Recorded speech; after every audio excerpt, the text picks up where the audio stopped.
Okay, hello students. सो अब हम लोग नया चैप्टर स्टार्ट करने जा रहे हैं। कौन सा? बायोमोलिक्यूल्स के बारे में। तो molecules which are present in a living being, क्या होगा? बायोमोलिक्यूल्स।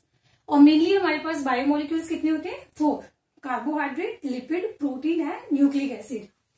सो बेसिकली हम लोग कैसी है? 4 व्हीलर गाड़ी है। ठीक है। ऐसा कोई ऑर्गेनिज्म बता सकते हो जो ओनली 2 बायोमोलिक्यूल्स के ऊपर डिपेंडेंट होता है? That is virus. वायरस सिर्फ प्रोटीन और न्यूक्लिक एसिड के ऊपर डिपेंडेंट होता है। ठीक है। तो वायरस एक 2 व्हीलर गाड़ी है और हम लोग कैसे हो जाएंगे? एक 4 व्हीलर गाड़ी होंगे। तो इस चैप्टर के अंदर बेसिकली हमें यहाँ पे कार्बोहाइड्रेट, हमें प्रोटीन के बारे में, हमें न्यूक्लिक एसिड के बारे में और इसके अलावा हमें फैट के बारे में, लिपिड के बारे में पढ़ना है। तो आप लोगों ने सबने सुना होगा कि एक फैट होता है और एक लिपिड होता है।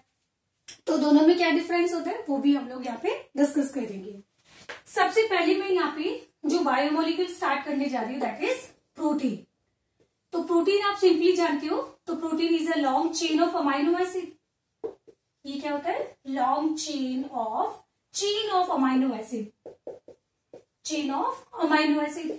और सबसे ज्यादा डाइवर्सिटी शो करने वाला बायोमोलिक्यूल जो है वो कौन सा होगा? प्रोटीन। तो protein have great diversity. Protein show great diversity. कैसे मैम? देखो, ग्लूकोज होता है, फैट होता है, बट आप लोग जानते हो प्रोटीन सारे अलग अलग होते हैं। लाइक सेल मेम्ब्रेन के अंदर प्रोटीन अलग होता है, ट्रिप्सिन एक अलग एंजाइम है, एंजाइम मतलब प्रोटीन है, हिस्टोन एक प्रोटीन होता है, केराटिन एक प्रोटीन होता है। तो प्रोटीन जो होता है वो सबसे ज्यादा क्या शो करता है? डाइवर्सिटी शो करता है। नाउ ये डाइवर्सिटी शो करने का रीजन क्या है? तो इसके अंदर 2, एक तो ये होता है चेन ऑफ अमाइनो एसिड। तो हमारे पास ये अमाइनो एसिड के अंदर, इस चेन के अंदर जो अमाइनो एसिड्स होते हैं उनका सीक्वेंस अलग अलग होता है। कैसे? जैसे मान लो कि अभी हम लोग अमाइनो एसिड पढ़ेंगे एलेनिन, एक पढ़ते हैं ग्लाइसिन, एक हम पढ़ते हैं ट्रिप्टोफान, एक हम लोग पढ़ेंगे इसमें अगेन ग्लाइसिन, एक होता है ग्लूटामिक एसिड, लाइक दिस। तो इन अमाइनो एसिड का चेन आपको इस तरीके से दिख रहा है। फिर कभी ये चेन होगा ग्लाइसिन, कभी ये होगा अगेन ग्लाइसिन भी आ सकता है, फिर एलेनिन हो सकता है, फिर ग्लूटामिक एसिड हो सकता है, फिर एस्पार्टिक एसिड हो सकता है, फिर सेरिन हो सकता है। लाइक इस तरीके से कुछ भी हो सकता है। तो ये प्रोटीन एक दूसरे से क्या कर रही है? वेरी कर रही है। क्यों? क्योंकि इनके अंदर क्या होगा? अमाइनो एसिड का जो सीक्वेंस होगा वो सीक्वेंस क्या होगा? इसके अंदर डिफरेंट होगा। एंड द सेकेंड पॉइंट, यहाँ पे इनका स्ट्रक्चर भी क्या होगा? डिफरेंट होगा। तो स्ट्रक्चर भी इनके अंदर क्या मिलेगा आपको? डिफरेंट मिलेगा। तो इन दोनों वजह से प्रोटीन जो है वो बहुत सारा डाइवर्सिटी शो करती है। इतना क्लियर हो गया? अब हम बोलेंगे कि प्रोटीन हमारी बॉडी का क्या है? मेन स्ट्रक्चरल कंपोनेंट है। मतलब तुम्हारी बॉडी के अंदर सबसे ज्यादा क्या मिलेगा तुम्हें? प्रोटीन जो होता है, हमने पढ़ा था कि रेस्पिरेशन में इसका यूज कम होता है, बट हमारी बॉडी फॉर्मिंग के अंदर प्रोटीन का बहुत ज्यादा यूज होता है। अगर आपको प्रोटीन के बारे में पढ़ना है तो प्रोटीन बना होता है अमाइनो एसिड्स का, तो पहले आपको अमाइनो एसिड्स के बारे में पढ़ना होगा। ठीक है। तो अब हम लोग यहाँ से स्टार्ट करते हैं क्या? अमाइनो एसिड्स के बारे में। तो कॉमन सेंस की बात है कि कोई भी बायोमोलिक्यूल जिसके पास एक अमाइनो ग्रुप हो और जिसके पास एक एसिड ग्रुप हो, इनको हम लोग सिंपली क्या बोलेंगे? अमाइनो एसिड बोलेंगे, है ना। तो अब अमाइनो एसिड जो है वो हमारे पास 2 टाइप्स के होते हैं। एक होता है non proteinaceous amino acid, non proteinaceous amino acid, और एक हमारे पास होंगे क्या? Proteinaceous amino acid. And proteinaceous amino acid का मतलब होता है कि अमाइनो एसिड जो प्रोटीन बनाते हैं।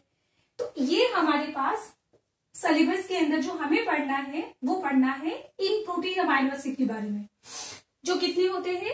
220 अमाइनो एसिड जो होते हैं वो प्रोटीनिशियस होते हैं। और बाकी अगर मैं बात करूं तो अब तक जो अमाइनो एसिड हमारे पास डिस्कवर्ड हुए हैं, 300 अमाइनो एसिड अब तक डिस्कवर्ड हो चुके हैं, और 300 में से ओनली 20 अमाइनो एसिड जो है वो प्रोटीनिशियस है। तो इसका मतलब बाकी रिमेनिंग 280 से ज्यादा अमाइनो एसिड हमारे पास कैसे होंगे? नॉन प्रोटीनिशियस होंगे। इसका मतलब majority of amino acid are non proteinaceous in nature. जैसे एग्जांपल की अगर हम बात करें तो एक होता है गाबा, ये हम लोग पढ़ते हैं ब्रेन के अंदर। जैसे आप लोगों ने कभी एसिटाइल कोलिन सुना होगा, तो एसिटाइल कोलिन एक न्यूरो स्टिमुलेटरी होता है, और ये जो गाबा होता है ये एक न्यूरो इनिबिटर है। ये क्या है? एक न्यूरो इनिबिटर होता है, जिसको कौन रिलीज करता है? न्यूरॉन्स रिलीज करते हैं, और इसकी वजह से मसल्स के अंदर कॉन्ट्रैक्शन नहीं होता है, तो ये इनिबिटर होता है। तो मसल्स के अंदर कॉन्ट्रैक्शन नहीं होगा तो मसल्स क्या हो जाएगी? सिंपली रिलैक्स हो जाएगी। तो इसका नाम क्या है? This is gamma amino butyric acid. तो आप लोगों ने क्या लिखा? अमाइनो और एसिड, ठीक है। तो इसका देखो ब्यूटारिक एसिड है ना, तो सिंपली इसमें कार्बन कितने होंगे आपके पास? 4 कार्बन होंगे, और एक पे क्या होगा? एसिड ग्रुप होगा। एसिड ग्रुप के पास वाला कार्बन क्या होता है? अल्फा, इसके पास वाला बीटा, इसके पास वाला क्या होगा? गामा। तो इसके अंदर गामा पोजीशन पे आपको क्या मिलेगा? गामा पोजीशन पे आपको मिलेगा NH2 ग्रुप, और बाकी आप वैलेंसी कंप्लीट कर दीजिए तो CH2 CH2 CH2। तो ये डायग्राम हो जाएगा कौन सा? हमारा गाबा, ठीक है। तो ये एक अमाइनो एसिड तो है, बट ये प्रोटीन बनाने में पार्टिसिपेट नहीं करता है। क्लियर? एक मिनट रुक जाओ।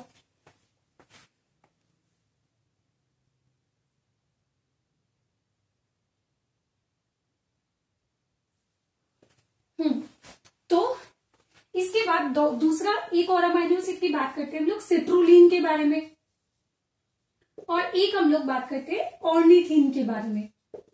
तो आपको मैंने बेटा एक्सक्रीशन वाला चैप्टर जस्ट कंप्लीट किया है, मैंने आपको उसमें यूरिया साइकिल नहीं पढ़ाया है, बट आपके सिलेबस में है भी नहीं, तो आप उसको स्किप कर सकते हो।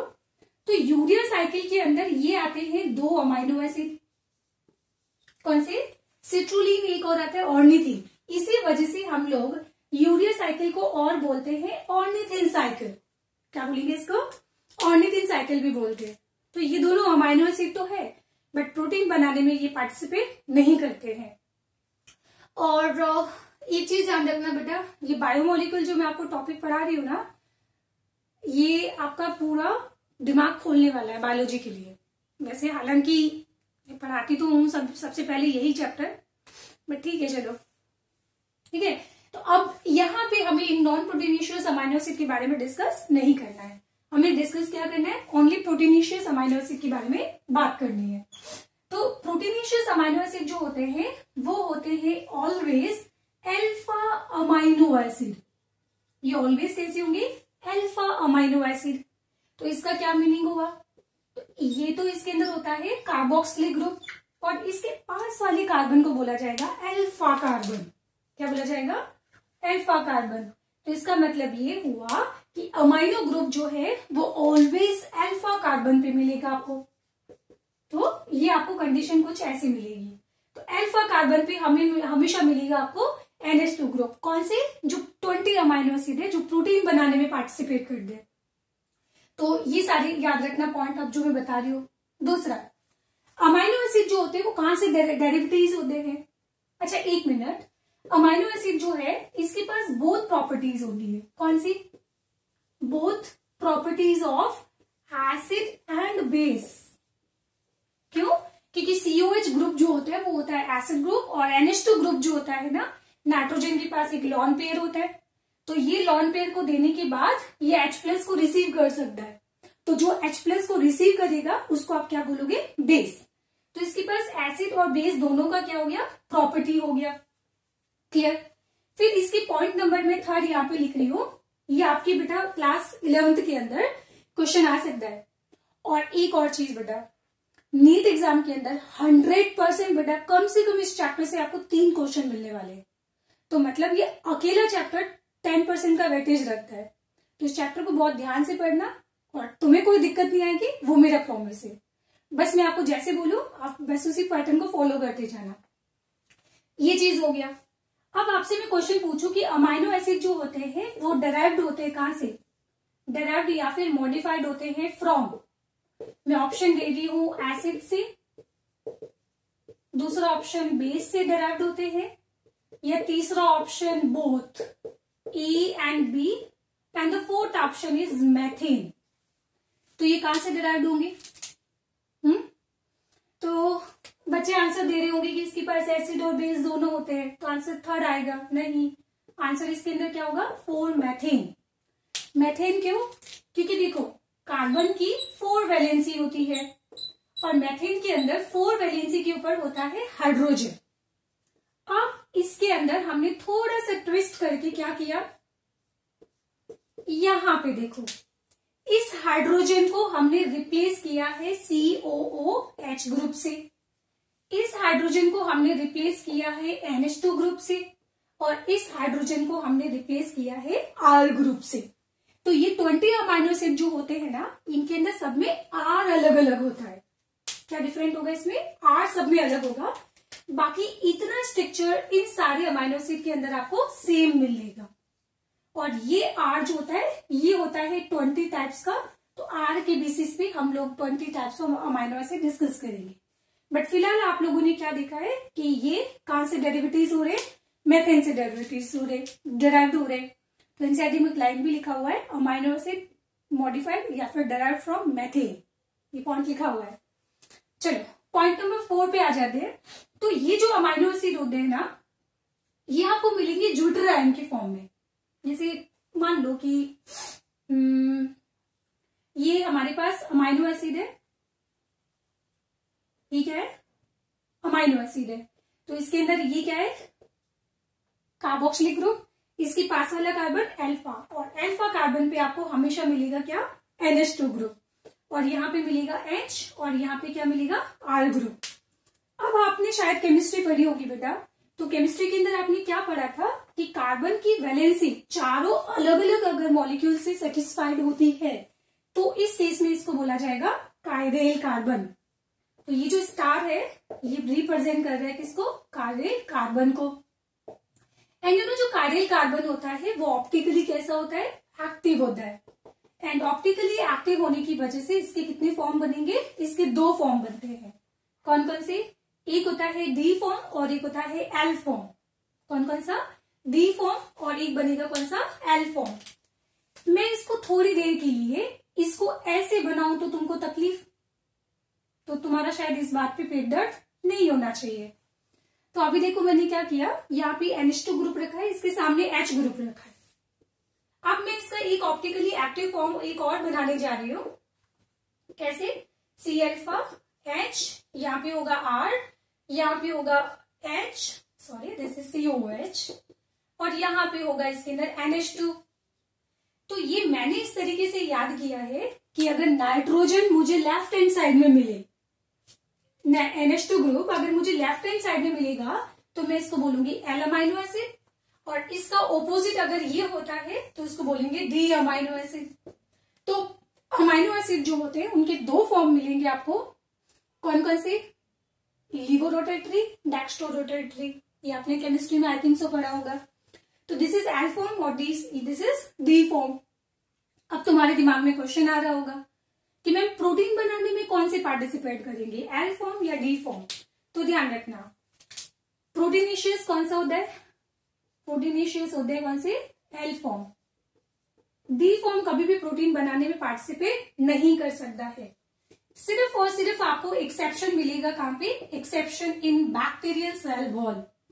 तो बैक्टीरिया की जब सेल वॉल हमने बनाई थी तो याद कीजिए पुराने जमाने की बातें, जब हम लोगों ने पेप्टिडोग्लाइकेन के बारे में बनाया था। तो पेप्टिडोग्लाइकेन के अंदर हमने बनाया था पेप्टाइड चेन, और उस पेप्टाइड चेन के अंदर क्रॉस लिंकिंग किया था। तो इसमें जो अमाइनो एसिड होते हैं वो सारे D नहीं होते, बट कुछ अमाइनो एसिड वहां पे D होते, उसको छोड़कर बाकी कभी भी आपको D फॉर्म नहीं मिलेगा। पॉइंट समझ आ गया? फिर नेक्स्ट हम बात करते हैं कि अमाइनो एसिड जो होते हैं वो बफर का भी रोल प्ले करते हैं, बफर सिस्टम का भी काम करते हैं। मैं एक्सप्लेन करती हूँ कैसे, ठीक है? तो इस चैप्टर को ध्यान से सुनना, मैं जैसे जैसे पढ़ाऊं साथ का साथ प्रैक्टिस करते जाना, और ये जो डायग्राम होंगी मॉलिक्यूलर स्ट्रक्चर, कम से कम इनको 10 बार आपको ड्रॉ करना है, ठीक है? चलो तो पहले इतना प्रैक्टिस करो, फिर हम लोग आगे चलते हैं।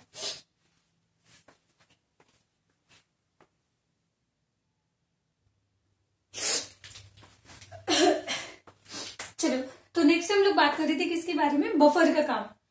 तो बफर का काम मैं शायद आपको पहले पढ़ा चुकी हूँ जब हम लोगों ने ब्रीदिंग वाला टॉपिक पढ़ा था। तो बफर का काम होता है क्या, पीएच की चेंज को रजिस्ट करना। कैसे, अगर सॉल्यूशन का पीएच अगर मान लीजिए 7 है और इसमें मैंने ऊपर से एक्सटर्नली H+ ऐड कर दिया, बट अभी तक पीएच क्या है, 7 है। तो इसका मतलब सिस्टम के अंदर, सॉल्यूशन के अंदर कुछ तो था जिसने इन एक्स्ट्रा आए हुए H+ को होल्ड कर लिया, पिक कर लिया। तो सॉल्यूशन के अंदर अब फ्री H+ नहीं बचा, तो उस केस में सॉल्यूशन का पीएच चेंज नहीं हुआ। ये सेम थिंग अप्लाई होगी किसके ऊपर, OH- के ऊपर भी। नाउ कैसे, जैसे ये हमारे पास क्या हो गया, दिस इज अमाइनो एसिड,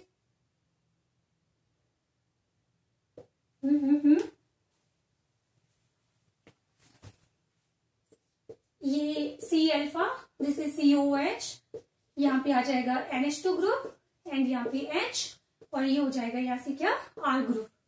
तो अगर सोचो कि इस अमाइनो एसिड को जब मैं सॉल्यूशन में प्लेस करूंगी, तो वाटर में बेटा आप लोग जानते हो कि वाटर के अंदर एसिड जो होता है वो H+ रिलीज कर देगा, एंड H+ रिलीज करने पर इसके ऊपर चार्ज कैसा आ जाएगा, नेगेटिव आ जाएगा। और वैसा ही ये अपना लॉन पेयर डोनेट करने के बाद ये H+ को रिसीव करेगा, एंड रिसीव करने के बाद इसके ऊपर चार्ज कैसा आ जाएगा, पॉजिटिव।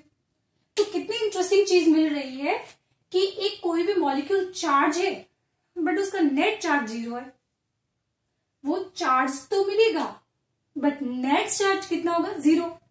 +1 -1 = 0 होता है ना। तो इसको हम लोग बोलते हैं zwitter ion, very very important.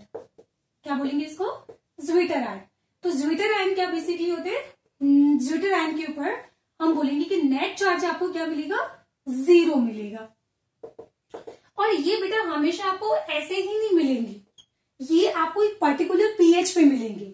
जैसे एग्जांपल सपोज करो कि इसको ज्विटर आयन बनने के लिए यहाँ पे पीएच की रिक्वायरमेंट है 5, मैं चलो 7 मान लेती हूँ। तो पीआई, इसका पीआई क्या है, पीआई इज = मान लेते हैं 7। तो जब बेटा पीएच आप 7 करोगे तब ही आपको उस केस में ये ज्विटर आयन के फॉर्म में मिलेगा। बताती हूँ इसका मतलब क्या होगा। तो यहाँ पे पीआई क्या हो जाएगा, पीआई यहाँ पे हो जाएगा आइसो इलेक्ट्रिक पॉइंट। पीआई क्या हो जाएगा, यहाँ पे आइसो इलेक्ट्रिक पॉइंट हो जाएगा। आइसो मतलब क्या होता है, सेम, इलेक्ट्रिक मतलब इलेक्ट्रिक, एंड पॉइंट क्योंकि यहाँ पे जितना पॉजिटिव है उतना ही नेगेटिव है, तो नेट चार्ज 0 है।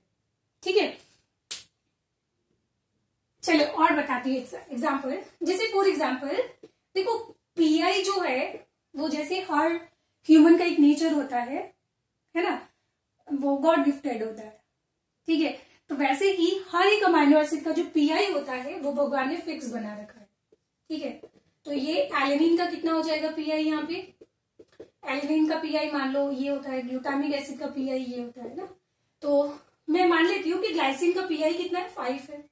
इसका पीआई मान लीजिए 7.2 है, या इसका पीआई में मान लेती हूँ कि यहाँ पे 6.5 है, और मैं इसका 7 मान लेती हूँ। और यहाँ पे ट्रिप्टोफान जो है उसका पीआई आपको कितना मिल रहा है, 8 मिल रहा है, मैंने मान लिया। तो इस केस में देखो, जब आप यहाँ पे पीएच 8 करोगे तब ही ट्रिप्टोफान आपको एज ए ज्विटर आयन के फॉर्म में मिलेगा, अदरवाइज नहीं मिलेगा। अदरवाइज क्या मिलेगा वो मैं बताऊंगी। ग्लाइसिन को अगर आपको इस फॉर्म में चाहिए ग्लाइसिन, तो फिर आपको पीएच कितना करना होगा, 8 करना होगा। मतलब पीआई के बराबर आपको पीएच करनी पड़ेगी। हम पीआई को कभी चेंज नहीं कर सकते, ये फिक्स होता है, ये अमाइनो एसिड का नेचर है। बट पीएच तो हमारे हाथ में है ना, उसमें तो हम लोग एसिड बेस डाल के उसकी पीएच को चेंज कर सकते हैं। वैसा ही सेम चीज एलेनिन का, जब तक आपके सॉल्यूशन का पीएच 7.2 नहीं होगा, एलेनिन आपको ज्विटर आयन के फॉर्म में नहीं मिलेगा, लाइक दिस।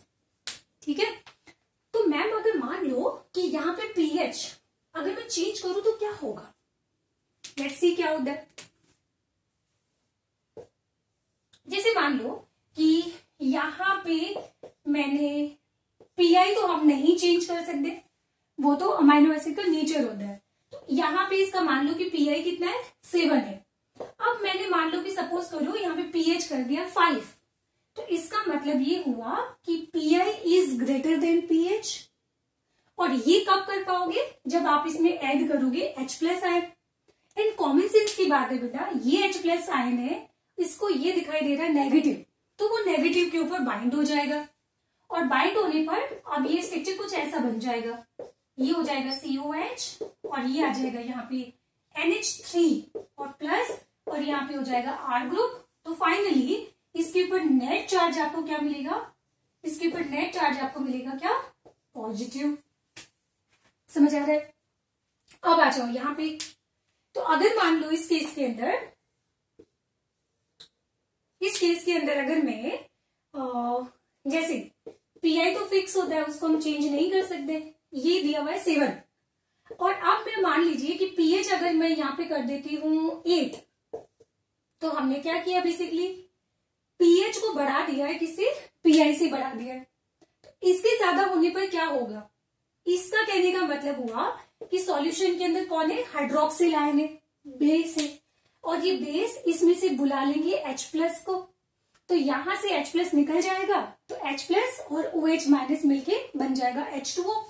और फाइनली अमाइनो एसिड जो होगा वो ये बन जाएगा NH2C∝H, यहाँ पे R, और ये बन जाएगा यहाँ पे COO-। तो आप लोगों ने क्या देखा? यहाँ पे जो नेट चार्ज होगा वो आ जाएगा 0। ओ सॉरी, यहाँ पे नेट चार्ज आ जाएगा कितना? नेगेटिव। पॉइंट समझ आ रहे? पक्का? तो कॉमन सेंस की बात है कि जब हम Pi के बराबर pH करेंगे तो अमाइनो एसिड आपको ज्यूटर आयन के फॉर्म में मिलेंगे, और अगर pH Pi से कम होती है तो इसके ऊपर चार्ज पॉजिटिव आएगा, और अगर pH Pi से ज्यादा होती है तो आपको नेगेटिव चार्ज मिलेगा। अब याद करने का एक ट्रिक बताती हूँ। इसके ऊपर चार्ज क्या है? एसिड के अंदर क्या होता है? प्रोटॉन होते हैं, प्रोटॉन के ऊपर चार्ज क्या होता है? पॉजिटिव। तो अमाइनो एसिड पर चार्ज क्या आ गया? पॉजिटिव। और सॉल्यूशन के अंदर जब बेस होता है तो हाइड्रोक्सिल आयन के ऊपर नेगेटिव चार्ज होता है, तो फाइनली इसके ऊपर चार्ज आ जाएगा कौन सा? नेगेटिव। तो ये है ब्यूटीफुल ट्रिक याद करने की। समझा गया? तो क्या मुझे बताओ कि हमारा जो क्या बोलते हैं साइटोप्लाज्म जो होता है, वैसे साइटोप्लाज्म का pH होता है 6.8। तो 6.8 पे आपको ज्यूटर आयन के फॉर्म में सिर्फ क्या मिलेगा? वही अमाइनो एसिड आपको ज्यूटर आयन के फॉर्म में मिलेंगे जो 6.8 Pi रखते हैं। बाकी इसके अलावा जिनका Pi 6.8 से कम है तो उनके ऊपर या तो पॉजिटिव चार्ज मिलेगा या फिर नेगेटिव चार्ज मिलेगा। पॉइंट समझ आया? ठीक है। तो इसका मतलब सॉल्यूशन के अंदर, सेल के अंदर अमाइनो एसिड आपको या तो पॉजिटिव चार्ज के फॉर्म में मिलेंगे या फिर नेगेटिव चार्ज के अंदर, क्योंकि सेल का pH 6.8 होता है और सारे अमाइनो एसिड का Pi जो होता है 6.8 नहीं होता है। सो दैट्स व्हाई जो फाइनली प्रोटीन जो बनेगा, जैसे मान लो कि ये प्रोटीन हमने बना दिया, तो इसमें इस अमाइनो एसिड के ऊपर या तो आपको पॉजिटिव चार्ज मिलेगा या फिर इस अमाइनो एसिड के ऊपर आपको नेगेटिव चार्ज मिलेगा। सो इस तरीके से जो प्रोटीन जो होती है वो भी चार्ज्ड होती है। और जब प्रोटीन की जो फोल्डिंग होती है, तो प्रोटीन की जब फोल्डिंग होगी तो अमाइनो एसिड के अंदर क्या होगा? ये नेगेटिव पॉजिटिव एक दूसरे को अट्रैक्ट करेंगे, तो यहाँ पे कौन सा बॉन्ड बनेगा? इलेक्ट्रोस्टैटिक बॉन्ड बनेगा, सॉरी आयनिक इंटरेक्शन बनेगा। ठीक है, तो ये यहाँ पे बन रहा है क्या? आयोनिक इंटरेक्शन होगा इस केस में। तो ये आयोनिक इंटरेक्शन भी कहीं ना कहीं प्रोटीन की फोल्डिंग के अंदर हेल्प करेगा। क्लियर हो गया? बस 2 क्वेश्चन और उसके बाद में आज का टॉपिक ओवर। तो ये मैं जब पढ़ाऊंगी तो ध्यान रखना आप लोग। चलो अब मुझे एक चीज बताओ कि हम पढ़ तो रहे 20 अमाइनो एसिड्स। चलो नेक्स्ट क्वेश्चन है आपका the chemical and physical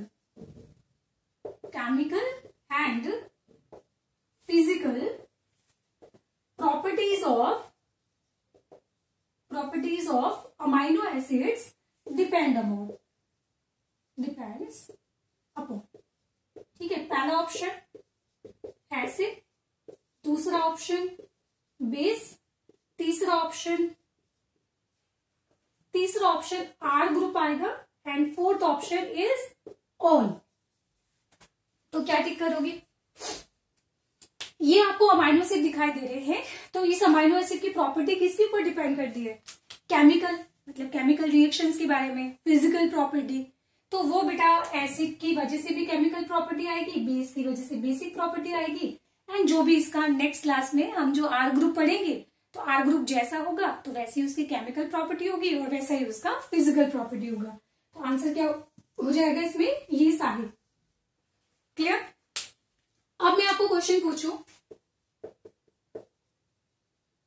chemical and physical property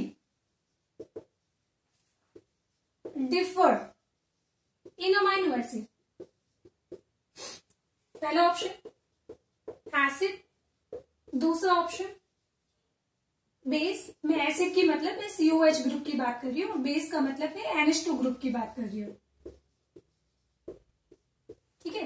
and third option both, sorry, third option R group, and the fourth option both E and B। अब बेटा देखो, आपको जब डिफरेंस की पूछा जाए ना कि दो अमाइनो एसिड है, दो अमाइनो एसिड की केमिकल और फिजिकल प्रॉपर्टी डिफर कैसे करेगी? तो दोनों में ही कॉमन चीज क्या है? NH2 और COH ग्रुप तो दोनों में कॉमन है, जो मैंने अभी बनाया भी था। तो जो कॉमन है उसको आप एलिमिनेट कर दो। जब डिफर की बात आ रही है तो इनके अंदर डिफरेंस कहां पे आता है? R ग्रुप पे आता है।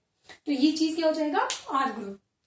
ये NCERT के अंदर आपको एक स्टेटमेंट के फॉर्म में लिखी होगी ये दोनों लाइन, ठीक है, जो इसको मैंने आपको क्वेश्चन के अंदर कन्वर्ट करके समझा दिया है। तो आज हम लोगों ने जस्ट पढ़ा है प्रोटीन के बारे में, उसमें जस्ट अमाइनो एसिड की मैंने प्रॉपर्टीज पढ़ाई है। अब नेक्स्ट क्लास से हम लोग अमाइनो एसिड के स्ट्रक्चर पढ़ेंगे प्रॉपर। ठीक है, चलो फिर आज के लिए इतना ही। Thank you, tata, bye bye.